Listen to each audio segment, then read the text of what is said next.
শোনো শোনো আজকে তোমাদের সাথে একটি বাটাবাটির রেসিপি শেয়ার করব। আজকে যে বাটাটা করেছিলাম সেটা কুমড়ো পাতা দিয়ে চিংড়ি বাটা। তার জন্য গাছ থেকে একদম টাটকা কুমড়ো পাতা তুলে নিয়ে চলে এসেছি।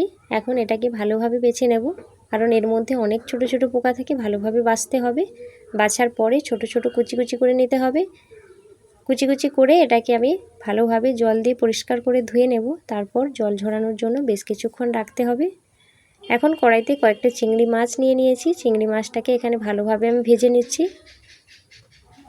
চিংড়ি মাছ ভাজা হয়ে গেছে, তুলে নিলাম। এখন এর মধ্যে কিছুটা পরিমাণ কালো জিরে দিয়েছি।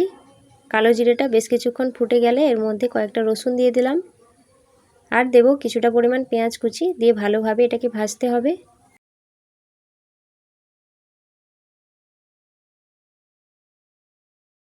ভালোভাবে ভাজা ভাজা করে নিয়েছি। এখন এর মধ্যে কুচিয়ে রাখা কুমড়ো শাকগুলো দিয়ে দিলাম।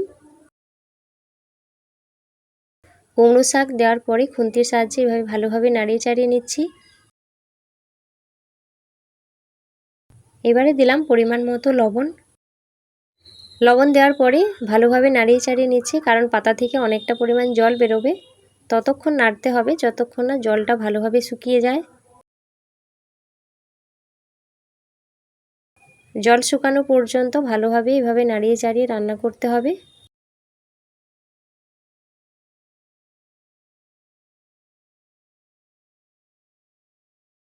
জল শুকিয়ে গেছে, এখন এটাকে আমি তুলে রেখে দেব। এবারে শিলনোড়াতে কিছুটা পরিমাণ কাঁচা লঙ্কা আর ওই কুমড়ো পাতা ভাজাটা আর এর মধ্যে চিংড়ি ভাজাগুলো দিয়ে দিলাম, দিয়ে ভালোভাবে এটাকে বাটতে হবে।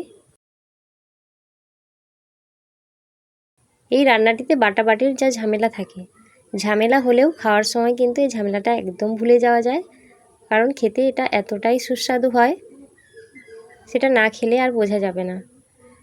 এইভাবে আমি 2-3 বার ধরে ভালোভাবে এটাকে বেটে নিচ্ছি।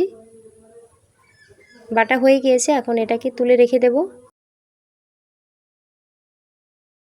এবারে এর মধ্যে আমি দেব বেশ কিছুটা পরিমাণ সর্ষের তেল। সর্ষের তেলের যে ঝাঁঝটা থাকে সেটাতে রান্নাটির একদম স্বাদ বেড়ে কিন্তু দ্বিগুণ হয়ে যায়। এখন এটাকে হাতের সাহায্যে ভালোভাবে মাখিয়ে নিতে হবে, তাতে তেলটা পুরো বাটাটিতে ছড়িয়ে যাবে। মাখানো হয়ে গিয়েছে আর রান্নাটি কিন্তু একদম তৈরি। এই বাটাটা কিন্তু গরম ভাতের সঙ্গে খেতে অসাধারণ লাগে। তোমরাও চাইলে একবার এভাবে বাড়িতে বানিয়ে খেও, ভীষণ ভালো খেতে হয়। আর ভিডিওটি কেমন লাগলো অবশ্যই কিন্তু কমেন্ট করে জানাবে। তাহলে চলো আজ আসি, দেখা হচ্ছে অন্য একটা ভিডিও নিয়ে খুব তাড়াতাড়ি। ততক্ষণ সবাই খুব ভালো থেকো।